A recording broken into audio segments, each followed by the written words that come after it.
கிறிஸ்துவுக்குள் மிகவும் பிரியமானவர்களே, உங்கள் அனைவருக்கும் இயேசு கிறிஸ்துவின் இனிய நாமத்தில் என்னுடைய அன்பின் வாழ்த்துக்கள். கர்த்தர் நம்மை ஒவ்வொருவரையும் ஆசீர்வதிப்பாராக. நிச்சயமாகவே நாம் எந்த சூழ்நிலையில இருந்தாலும் கர்த்தர் நமக்கு இன்றைக்கு வாக்கு கொடுக்கிறார். தேவ சமூகத்திலே நம்ம காத்திருக்கிறவர்கள் என்றால் அவர் நமக்கு புது பலனை தருவார்.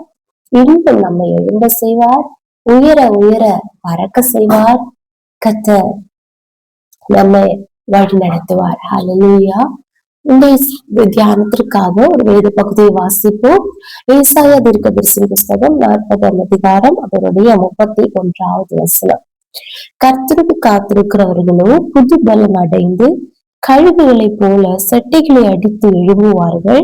அவர்கள் ஓடினாலும் இளைப்படையார்கள், நடந்தாலும் சோர்ந்து போகார்கள். பிரைஸ் எல்லாம் இதை நம்ம வாசிக்கிறோம்.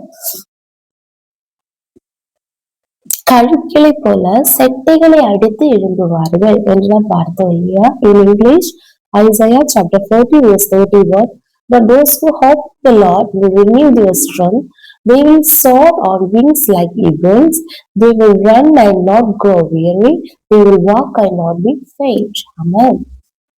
கழுகு, ஈகிள் என்ற பறவையை குறித்து நம்ம படிக்கும் போது நிறைய குவாலிட்டிஸ் இல்லாவிட்டால் நிறைய காரியங்கள் அதில் இருந்து நம்முடைய வாழ்க்கையிலே நம்ம நடைமுறைப்படுத்த வேண்டியது இருக்கிறது. பேசலாம். இந்த கழுகுகள் கொஞ்சம் வருஷங்கள் தாண்டி அவைகள் தனியாக ஒரு உயர்ந்த மலையின் மேலிருந்து அந்த ஸ்தோத்திரம் சொந்தமாக அது தன்னுடைய அந்த ஸ்தோத்திரம் இறகுகளையும் இல்லாவிட்டால் விங்ஸையும் பீக்கையெல்லாம் அது பறித்து எடுக்கும். ஹல்லேலூயா. அது தானாகவே வேதனைப்பட்டு வேதனை சகித்து தன்னுடைய அந்த பழைய இறகுகளை ஸ்தோத்திரம் பீக்கை எல்லாம் அது அப்படியே வலிச்சு எடுக்கும். நகங்களை எல்லாம் எடுக்கும். எடுத்த பிறகு அது தனியா ஒரு இடத்துல அப்படியே அமர்ந்திருக்கும். கொஞ்ச நாள் தாண்டி அதுக்கு புதிய விங்ஸ், புதிய பீக், புதிய நெயில்ஸ் எல்லாமே வரும். ஹல்லேலூயா. ஸ்தோத்திரம். எல்லாமே ஒரு புதிய அனுபவத்திலே அது திரும்ப உயர உயர பறக்கிறது போல இன்றைக்கு நம்முடைய சூழ்நிலைகள் எப்படிப்பட்டதா இருந்தாலும் கர்த்தர் நமக்கு வாக்கு கொடுக்கிறார். நம்ம கர்த்தருடைய சமூகத்திலே காத்திருக்கிறவர்கள் என்றால் கிறிஸ்துவாகிய பாறையின் மேல் அஸ்திபாரம் உள்ளவர்களாக அவருடைய கூடாரத்திலே நம்ம மறைந்து தெய்வ பிரசன்னத்திலே காத்து இருக்கிறவர்கள் என்றால், தெய்வ பிரசன்னத்திலே நம்ம அமர்ந்திருக்கிறவர்கள் என்றால் நிச்சயமாகவே அந்த கழுகு எப்படி ஒரு புது பலனோடு புது அனுபவத்தோடு திரும்பி வருகிறதோ அது போலவே புது சட்டைகளோடு எழும்பத்தக்கதாக கர்த்தர் நம்முடைய வாழ்க்கையிலே புதிய காரியங்களை செய்கிறவரா இருக்கிறார். ஹல்லேலூயா. பழைய கடந்து போயின எல்லாம் புதிதாயின. முந்தினவைகளை நினைக்க வேண்டாம்.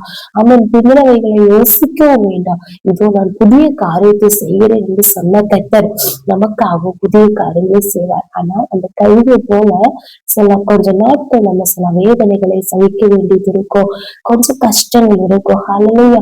தனியாகத்தான் அந்த கழுகு இருக்கும். அதே மாதிரி தனிப்பட்ட வாழ்க்கையிலே நம்ம தனிமையாக சில பிரச்சனைகளை, போராட்டங்களை, பலவீனங்களை சந்திக்க வேண்டி இருக்கலாம். ஹல்லேலூயா. ஆனால் எந்த நேரத்திலேயோ தைரியத்தை கைவிடாதீர்கள்.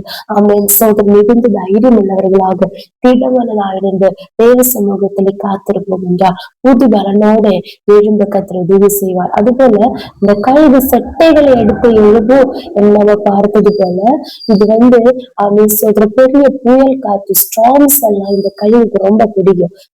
ஸ்ட்ராங்ஸ். ஏன்னா மத்த பறவைகள் எல்லாம் ஒரு பெரும் காற்று புயல் காற்றுல வரும்போது அவைகள் பயந்து ஓடிவிடும். பயந்து பறந்தது ஓடும். ஆனா இந்த கழுகு மட்டும் அந்த ஸ்ட்ராங்லையும் கூட பறக்கும். ஏன்னா அதுக்கு அது ஆல்ரெடி அது உயர பறக்கிற ஒரு பறவைதான். ஆனா ஸ்ட்ராங் கூட வரும்போது அதுக்கு கொஞ்சம் கூட மேல பறக்கலாமே என்று சொல்லி அதுக்கு ஸ்ட்ராங்ஸ் ரொம்ப பிடிக்கும். ஸ்ட்ராங்ஸ் அடிக்கி அதுவும் பறந்துட்டே இருக்கும். ரொம்ப உயரமாக வானத்துக்கு எடுத்தது பறந்து போகும். அல்லது அப்படியெல்லாம் ஒரு தெய்வ பிள்ளை கர்த்தருடைய சமூகத்திலே காத்திருக்கிற ஒரு தெய்வ பிள்ளைக்கும் அந்த சேலஞ்சஸ், ஹalleluya, ப்ராப்ளம்ஸ், அதுல எல்லாம் ஒரு அந்த பாசிட்டிவிட்டி பார்க்க முடியும். ஹalleluya. அதை ஓவர் கம் பண்ண வேண்டிய கிருபைகளை அதுலயும் ஒரு பாசிபிலிட்டிஸ் பார்த்து முன்னேற கர்த்தர் உதவி செய்வார். ஹalleluya. புது பலனோடு எழும்ப கர்த்தர் நமக்கு கிருபை செய்வார். அதெல்லாம் நம்முடைய விஷன் கிளியரா இருக்கணும். கழுவிக்கப்போ அதனுடைய பார்வை மிகவும் கூர்மையா இருக்கும். அவனோட டார்கெட் மிகவும் கிளியரா இருக்கும். நிச்சயமாகவே நம்முடைய டார்கெட் இயேசு கிறிஸ்துவை மாத்திரம் நோக்கி நமக்கு நியமித்திருக்கிற ஓட்டத்திலே பொறுமையோட ஓடக்கடவும் கர்த்தர் நம்மையும் புது பலனால நிரப்பி கர்த்தர் புது அனுபவத்தோடு கர்த்தர் எழுப்ப செய்வார்.